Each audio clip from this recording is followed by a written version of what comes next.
telephone. So with that, I'll call the meeting to order. Roll call, please. Here. Here. Here. Here. Okay, as with always, we'll start with our invocation with Mr. Gene Goodsky.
giving you.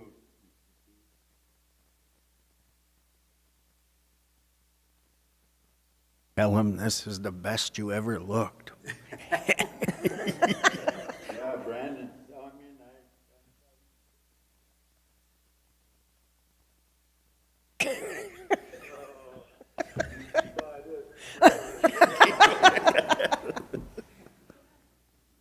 Oh, poor Ray, he's getting picked on. you would not just. Okay, Corey. No additions or deletions. Okay, if no additions or deletions, I'll call for a motion to approve the agenda. Moved by Dave, is there a second? Second. Seconded by Brandon, all in favor signify by saying aye. Opposed? Silent? Motion carried. Okay, approval of meeting minutes from January 3rd, 2018, held at Lake Vermilion.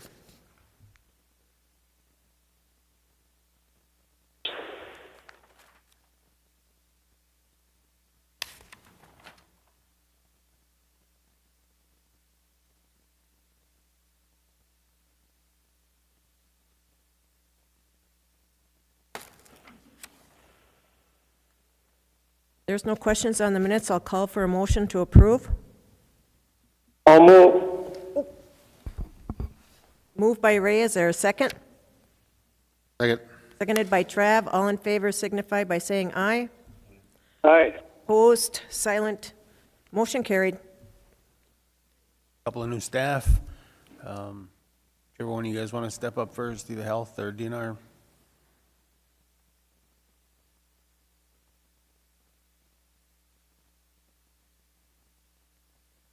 Morning. It's Mary Bardo. She's the new behavioral health rehabilitation worker.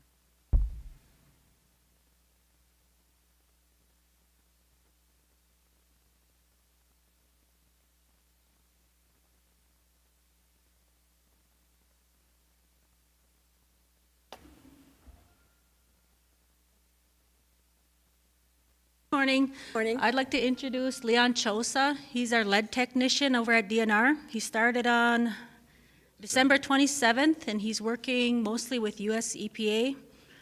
What else is he doing? Oh, that's the program, the lead authorization program that that Bois Forte has that nobody else has within the US. So he'll be working with contractors to make sure that they use lead-safe work practices. So you'll see him around.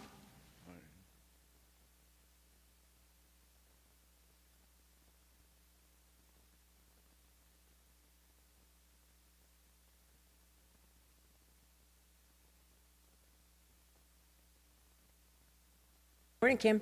Morning. I'd like to introduce Bridget Villebrin. She is our courier, and she's fitting in great in accounting. Wonderful.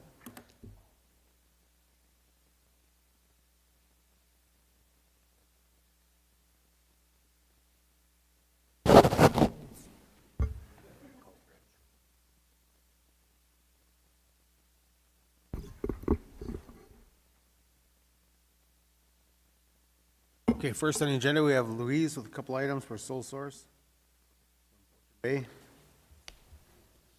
Good morning, Louise. Thanks, Wiz.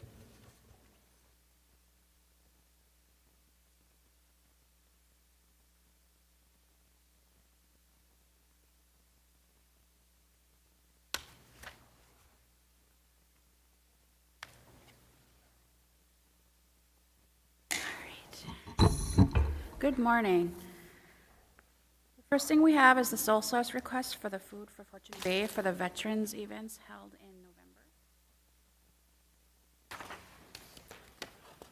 Okay, and you have that in our packet, that, Yes. that cost was $6,150.40 for the Veterans Dinner Yes. on November 17th, 2017. Call for a motion to approve sole source request for the Veterans Dinner.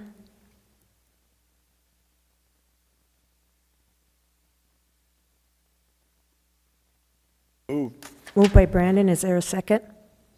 Second by Dave, all in favor signify by saying aye. Aye. Opposed? Aye. Silent, motion carried. The second one I have, I just handed you an update on the price. Fortune Bay just sent this over late yesterday afternoon. I talked with them, and they did some miscalculations with the original, and it is now $9,790.75, as it was originally given to me for $8-something. For the $8,760 Yeah, previously? the previously one was, they added incorrectly, and Okay. apologized for that. Okay, and this first is the meal for State of the Band. Yep, this is for the full catering and sales for Fortune Bay. Okay.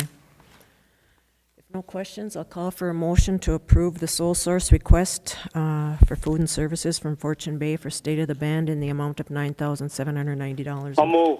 Oh, moved by Ray. Is there a second? Second by Dave. All in favor signify by saying aye. Aye. Opposed? Silent? Motion carried. Thank you. Louise. Good job. Thanks. Next, we have Sidra with 3 items: an appointment to the Joint Powers Committee, contract for Up North Builders, and sole source request for Falmouth to do some on-site grant writing. Good morning, Sidra. Good morning. So I have a few things this morning. The first thing I've got is in relation to the Vermilion Trails Association. We've been talking at the last couple meetings about the Joint Powers Board that we have agreed to participate in. And they have requested a representative from each participant in the Joint Powers Board.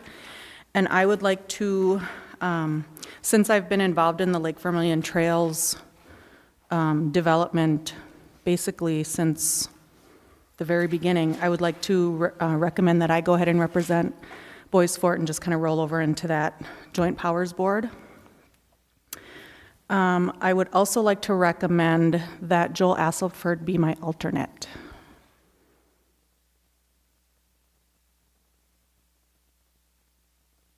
So the duties of the Joint Powers Board members are basically just to represent our government on that board. We'll vote on behalf of the government on that board. What the board is going to be doing is securing funding for the trail, developing the trail, managing the trail, operating and maintaining the trail. There's no compensation to the board members, quarterly board meetings, directing fundraising, directing marketing, things like that. Sidra, how long have you been involved with the Vermilion Trails? I think about 6 years. Okay.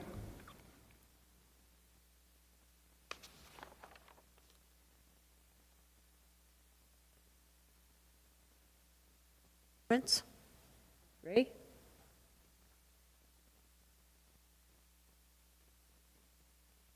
Yes. Oh. Any questions or comments? Did I hear her say something about Joel Astelford? Being the alternate? Oh, okay, that's what it was. Okay. So she would, Sidra would be the representative from Bois Forte, and Joel is the alternate. Correct. Okay. Yeah, all right. Okay, just making I sure. heard that. I understand. Okay. Other comments or concerns? I'll call for a motion to approve the appointment of Sidra Bodo. I was going to call you Starkovich. Whiteman. Starkovich. Starkovich. I'm on my third last name now. Okay, sorry. Sidra Starkovich. Keep up, Kathy. As the appointment to the Vermilion Trails Committee with Joel Astelford as the alternate. Move. Moved by Brandon. Is there a second? Second. Seconded by Travis. All in favor signify by saying aye. Opposed? Silent? Motion carried. Sorry, Thank you. Sidra. That's okay. Senior I'm still moment. Whiteman on my phone when people call here, so that's okay. Second, I've got a request to award let's see, I should back up a little bit. We have put out on bids the construction for upgrades to the law enforcement center. There were a few, in the last inspection that was done by, I think it was BIA, Jamie? BIA did the inspections. There were a few relatively minor deficiencies that were found. Some doors that needed to be replaced with some fire doors, some outlets that needed to be installed. I did put those out on bids, actually twice. And this last time I did receive 2 bids. One from Up North Builders out of International Falls. We have done work with them before. And one from MB Customs. The amount from Up North Builders was $9,764. The bid amount from MB Customs was $11,004. I did deduct the X factor for the native-owned company, MB Customs, and Up North Builders did still come in as the low bid. So I'd like to request that we initiate a contract with Up North Builders to take care of those law enforcement center upgrades. These upgrades are for safety, deficiency, and repairs to the law enforcement center? That's correct, yep. And the funding for this is? It's actually provided right from BIA Okay. for this purpose. And the bid amounts for the project falls well under, well within the budgeted amount. Are there tariff fees in this? There are. Okay.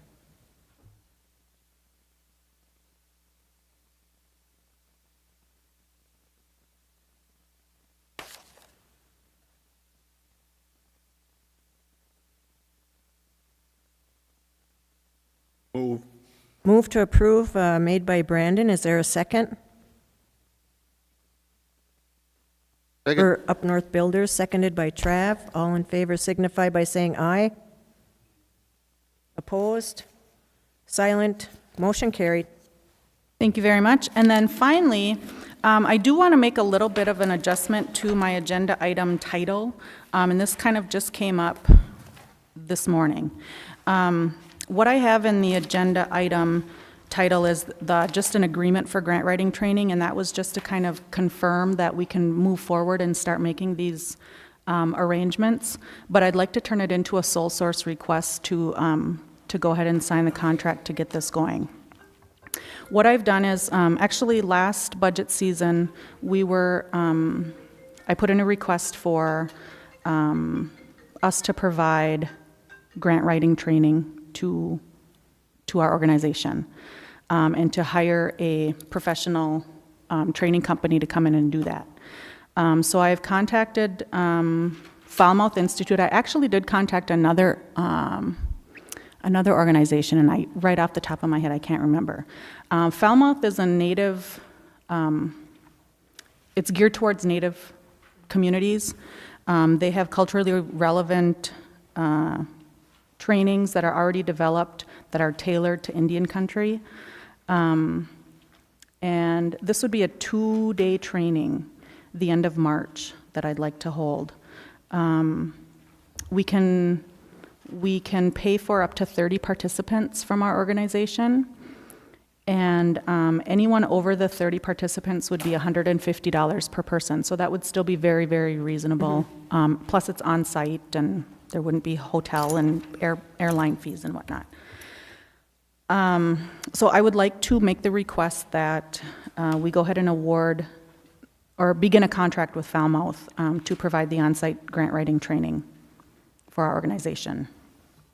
Sidra, I really like the concept of bringing training here, because I think we can get more people trained for the dollar amount rather than sending them off for training. Very much so, yeah. And I think it'd be beneficial for all of our directors and supervisors and whoever's interested to attend this training, because we want to pursue as many grants as we can that are out there.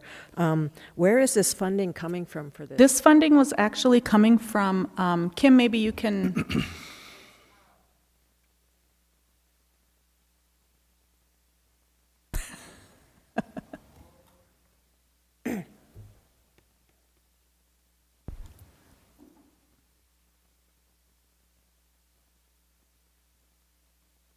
It was leftover funds from the state of Minnesota from the biofuel study. We had a contract with them, and they paid us a lump sum, and then whatever was left was unrestricted for us, so that's where it's coming out of. Okay. So what we have budgeted for that is $10,000, and that would, again, fund for training for 30 people. This is something that we can also discuss opening up to outside agencies, such as the county and whatnot, and then we can charge them to come in and take advantage of the training as well. And I would like to really encourage that not only program managers and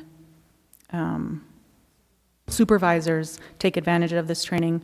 And I also want to stress that we're not providing this training so that our grant writing department doesn't have to write grants anymore.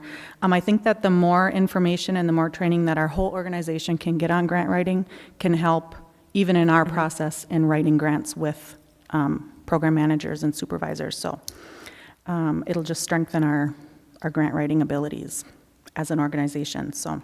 And I know that, can you ask this question of this organization? Data collection is huge when it comes to grant writing, and I know that tribes, some tribes really don't have the data to back up some of the grants. So if data collection could be a part of that, that would be Absolutely. huge.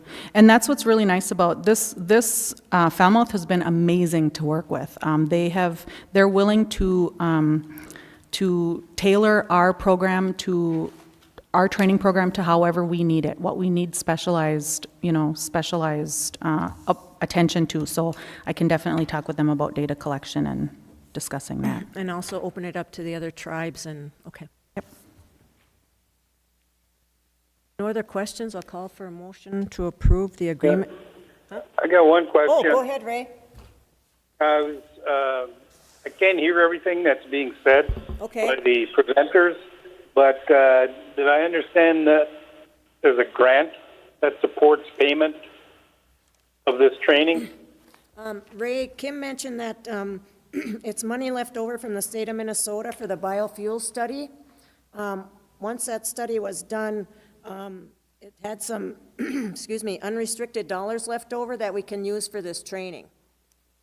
Okay, so it's there's probably restricted use though so this is something we could use it for. Yeah, it's unrestricted dollars, Kim said, and we can use it for this purpose, yes. Oh, okay, so it's not money out of our Nope, distributions or our general fund. no. Okay, very good. Thank you. Okay. With that, I'll call for a motion to approve a request to begin a contract with how do you say that? Falmouth. Falmouth. Almost. I want to say Falmouth. Falmouth, but it's not. It's Falmouth Institute on Grant Writing Training, and open it up to others to attend. Move. Moved by Trav, is there a second? Second by Dave, all in favor signify by saying aye. Opposed, silent? Aye. What? He said aye. Oh, okay. Motion carried. Miigwech. Say, Thank you, Sidra. one thing that I just looked at the last action that we took on the law enforcement center upgrades. Yes. I had a little bit of an oversight, I guess, on my part. I looked at that, and the first thing that I read was the project was advertised in the local papers as well as the Builders Exchange with no bids received. And that's the only part that I read. And then I skipped to the bottom on this particular thing. But what I didn't read was the middle. And, I saw where, since there was no bids, Sidra personally contacted all the local companies, and, that was a good thing. I see that the difference between the bid after everything is said and done, that there was some bids that she went and looked for and got, and that's a good thing. That MB Customs did put in a bid, and they're a band member business, and they have a lot of band members that work for them. And the difference between the two bids is somewhere in the area of about $600. And you know, I'd like to see if we can rescind that, and I'd like to make a motion to award it to MB Customs. And that was just an oversight on my part when I went to make the motion. Nobody did nothing wrong. I just overread. I didn't read thoroughly on that thing. You hear that, Ray? Not all of it.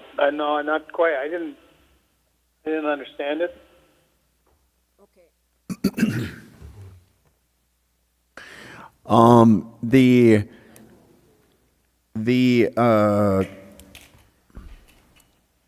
Before I made my motion,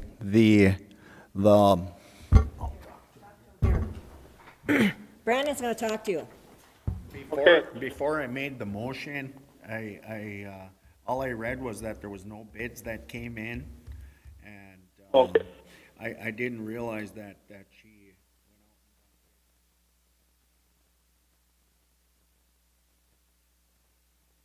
went out was MB Customs,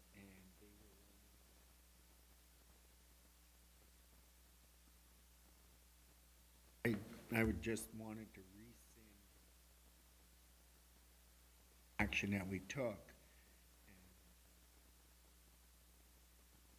MB Customs the bid based on the fact that they're a band member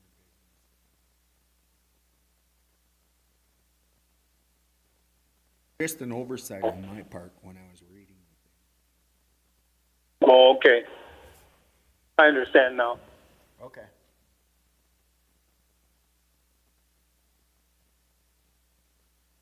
So,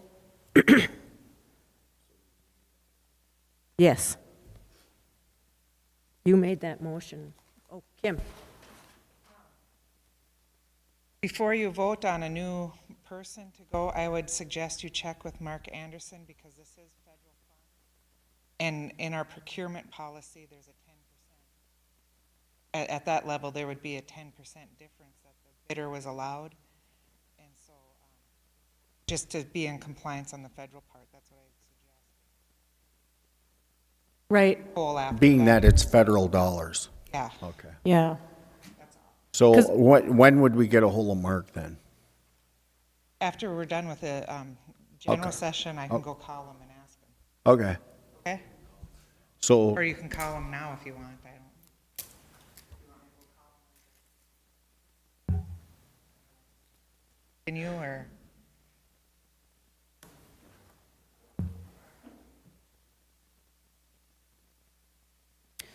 We're getting a hold of Mark, Ray, just due to some federal, it's a federal issue, so we got to make sure we.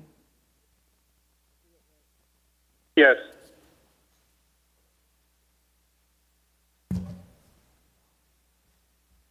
Yes, done.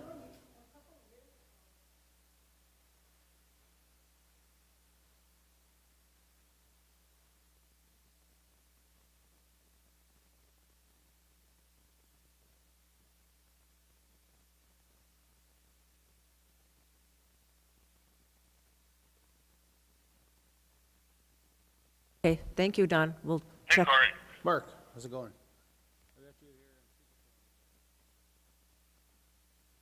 Hi, Mark, this is Kathy. Hi, Kathy.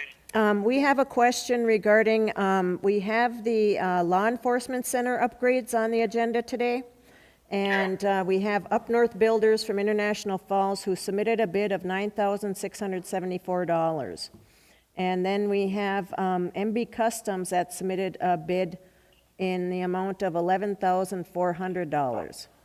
And MB Customs is the company that we apply the native-owned X Factor to. So we can deduct the $1,140 or 10% from his total bid, making that bid $10,260. Now, Kim mentioned that this has federal funding in it, and the 10%, Kim? Kim say? Hang on.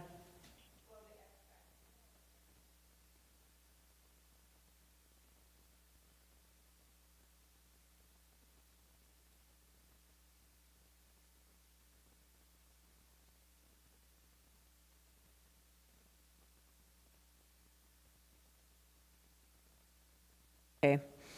Kim mentioned that with that X factor, that can MB Customs be considered the low bidder and be in compliance with federal regulations with regards to this dollar amount,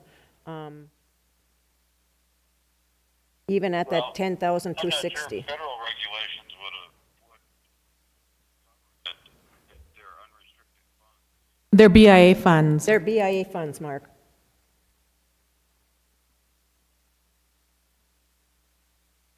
What dollar amount is it?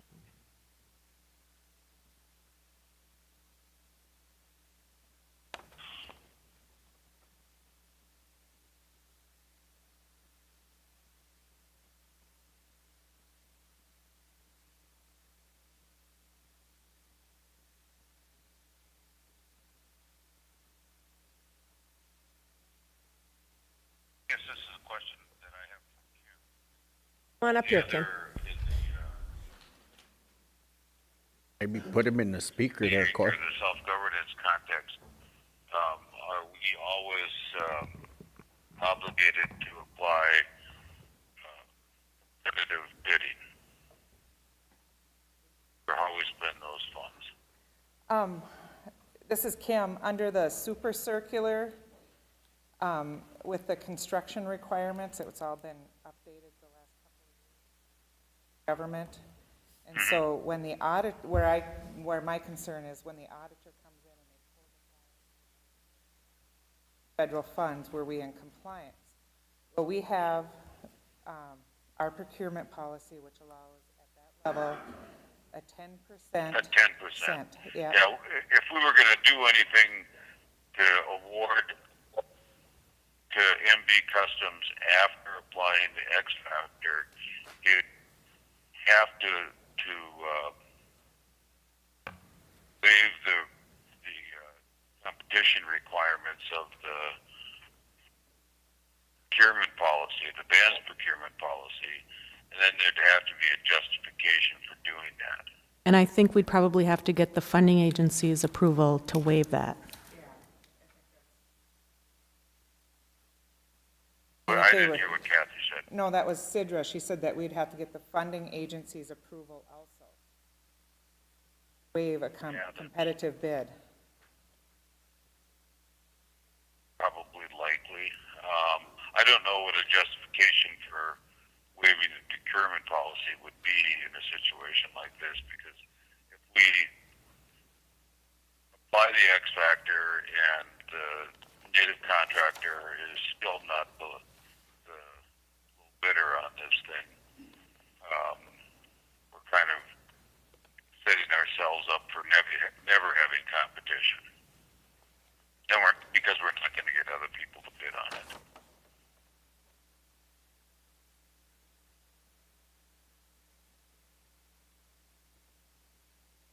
Yeah, if that's... Kim's finally where she belongs.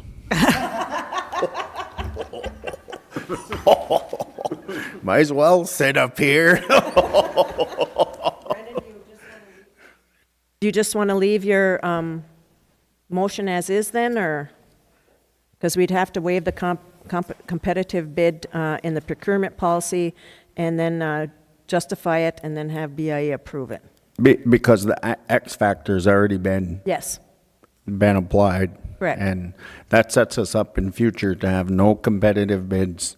The bids could get out of hand and everything, yeah, so, okay, you're okay. yeah. Okay. Thank you, Mark and Kim. Thank you, Sidra. Okay, thank you. But, you know, just I to see be what you're clear, saying, if it yeah. was our dollars, Yes. we could do do, that. we could do it, yeah. Correct. Okay, thank you, Brandon.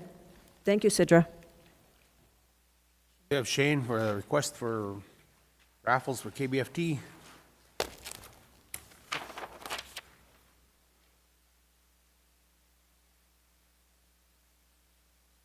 Good morning. Good morning, Shane. Well, KBFT is looking to have raffles every month for this year.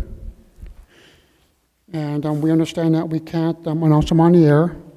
And also, the raffles can only be on the reservation only.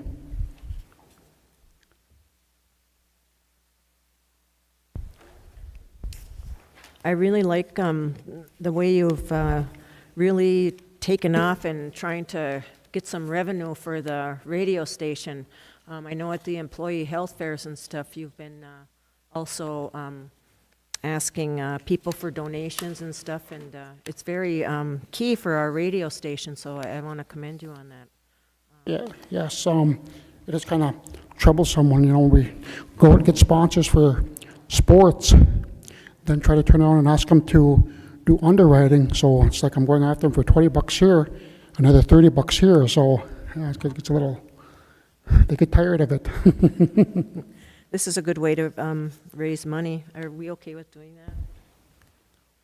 Yeah, talked with Mark, and then there is a form that WICO has upstairs that says how many raffle tickets you're selling this month, and then it's a way to track it. So it's pretty self-explanatory once you print that off. And so you're asking to do a raffle every month, 12 raffles? Raffle every month. Sometimes it might not be a 50-50 raffle. Sometimes it might be if somebody donates an iPod, then we'll raffle that off. So just one raffle per month, though? Yep. Okay. For 12 months for now? Yep. Okay. If no questions, I'll call for a motion to approve the KBFT 89.9 FM raffles of one per month, to include a 50-50 raffle as one of them. Move. Moved by Travis. Is there a second? Second. Second by Brandon. All in favor signify by saying aye. Aye. Opposed? Silent? Motion carried. Good job, Shane. Thank Thank you. you. Next, we have Donna with a amendment to a Sheree Moldenhauer contract and a farm dinner at Fortune Bay. Good morning, Donna. Good morning. How's everyone? Good. Good. Before you is a contract. So we are amending to, it's basically on page 2, Okay. under compensation, number 5, and add in number C. Okay.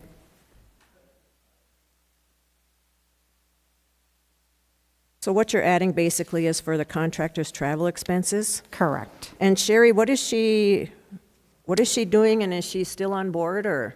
She's a chemical dependency consultant. Okay. And she was filling in for Sid Adams. Yep, while he Doing was. the outpatient treatment program? Yep. And is she still working, or is it completed yet, or? I believe she is done because Sid is on board. Okay, good. And there's money in the budget, I'm sure, to cover that? Yes. Okay. If no other questions, I'll call for a motion to approve the amendment to the Sheree Moldenhauer contract to add travel expenses. I do have a question. Go ahead, Ray. Yeah, I'm just wondering, in the compensation area, Yes. that agreement, and I don't know if this is being picky, but I'd rather be cautious. And if you look at the compensation section, that's toward the end of the contract. And in section A, it says not to exceed $11,200 for contractor time expended in delivery. And then section C, you look at that, says compensation shall include lodging, mileage, and per diem. And I'm guessing that they're wanting that to be over and above the $11,000 200. So I was just suggesting that item C start with the word additional. Additional compensation. Because otherwise someone reading it might think, well, that's going to take 6,000, could take 6,000 out of the 11,000. I think it needs to be distinguished that it's additional over and above the 11,200. Okay, so we'll just add not to exceed the dollar amount for additional costs for Yeah. contractors' travel expense? Yeah, just on item C, just add the word additional compensation will be provided. That includes. Okay, Okay. all right. That makes it clear, I think. Okay, are you making the motion then? Yeah, I'll make the motion. Motion to approve with that language added in, made by Ray. Is there a second?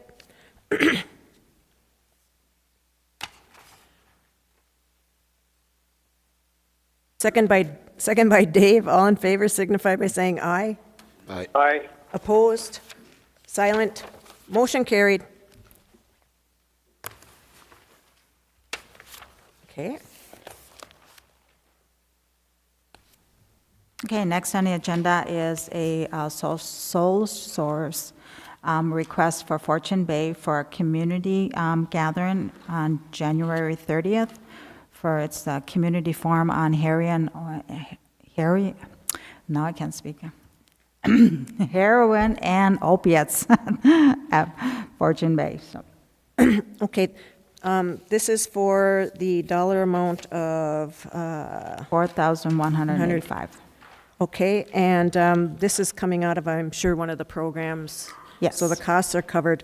Do you know who's all involved with this heroin opioid forum? And is there going to be like booths or invited guests or? Yep, the doors open at 5 p.m. Okay. It's a Tuesday, January 30th, and there is a fair. Welcome speech will be presented by Kathy Chavez, the chairwoman. Open in prayer, and then the community dinner is open to everyone. Okay. And then there's also child care provided. Oh, good. And contact Pam if you're interested. Okay, great. And then I'm sure that we'll be getting something out to the residents or anybody that's interested in attending these, because it's always, sometimes people don't know when these things are going on, so. Okay. I don't know if the CHRs can take some flyers out or post flyers, or, but we do need to get our community more involved in these things, so. All right. With that, I'll call for a motion to approve the sole source request for a community forum dinner at Fortune Bay on January 30th.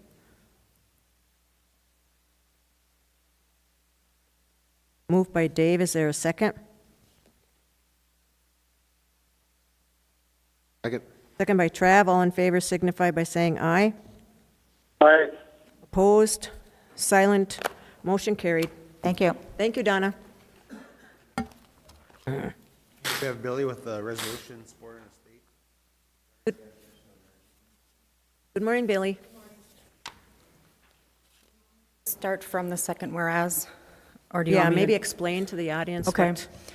what- Last year, the state passed a law that will change how school districts are going to identify Native American students. And what it's changing from a 5 classification system to a 7 classification system. And it has the potential to negatively impact the numbers and data of Native American students in Minnesota. What it's asking, the first question is asking if you're a Hispanic or a Latino. If you answer yes, then that is what you will be. It kind of trumps all the other classifications, regardless if you mark Native American, African American, Asian. If you say no, then you go on to the next question, which asks you if you are Native American. And if you mark yes, it'll ask you if you're Ojibwe, Anishinaabe, Lakota, Dakota, or Cherokee. The next questions ask if you're Asian, African American, or white. If you answer yes to any of those, then you will be dropped into a category called 2 or more. You won't be identified as an Native American, you'll be identified into a 2 or more, and that's how it can be confusing for families who don't know that the impact of identifying as 2 or more. And you can see how this could have a negative impact for our Native students in school districts, as well as the funding that school districts get based on their Native counts. So this was brought to the Minnesota Indian Affairs Council and also to the TSC, and Yes. and I believe it's going to the Minnesota Indian Education Association. The Tribal Nations Education Committee, which is a committee that is as a representative appointed from all 11 tribal nations, will be submitting a letter, and this resolution is Bois Forte's statement to the state on where they stand on this issue. So the resolution reads, the Minnesota Department of Education is under a statutory mandate that is part of every Student Succeeds Act to use a federal definition of American Indian student for certain program eligibility and achievement data, and that definition includes students who identify their origins as being original peoples of North and South America, including Central America. And whereas, in addition, Minnesota law mandates that the Minnesota Department of Education further disaggregate data on students who identify as American Indian, Alaska Native, into the 3 most populous Native groups in the state according to another survey source. And whereas the Bois Forte Tribal Council agrees with the Minnesota Indian Affairs Council resolution, which, among other things, calls on the Minnesota Department of Education to use the definition of American Indian student that includes persons having origins in any of the original peoples of North America and maintain a cultural identification through tribal affiliation or community recognition. And whereas the Bois Forte Reservation Council is concerned that the use of confusing and conflicting definitions of American Indian student has the potential to misidentify some students who should, in fact, be counted for programs and funding intended for the education of American Indian students. And now, therefore, be it resolved that the Bois Forte Reservation Council hereby calls to the state government to consult with the Bois Forte Reservation Tribal Council and other tribal governments to find ways, including modification of the disaggregation mandate of Minnesota State Statute, to identify Indian students and avoid circumstances in which data is gathered and used to push Indian students to the margins of the state and national education systems. This is an extremely important topic because if any kids identify as biracial, whether it be Native American and African American or Native American and white, they will not be classified as a Native American. And the current use of the 506 forms that have been used by the education departments, Indian Ed departments, were used for documentation, and now this kind of trumps all of that. And we could lose a lot of funding with that misrepresentation of who we are. And so I think it's really detrimental to us to get to the state legislators. And there was a study done with a number of schools, and I did get some of that data back from those comments and whatever, and all the tribes in the state really need to take a stand on this because we really struggle in the school system as it is, and to lose important funding is even more detrimental to us. So we really need to pursue that in our state legislature this year.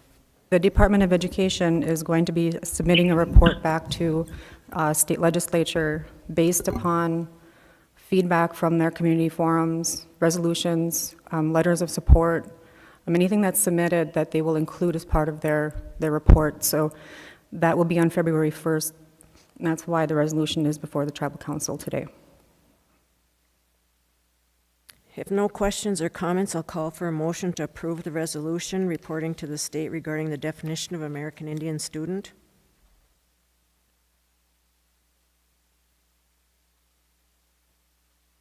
Move. Moved by Brandon, is there a second? Second by Dave, all in favor signify by saying aye. Aye. Aye. Opposed, silent, motion carried. Thank Thank you. you, Billy.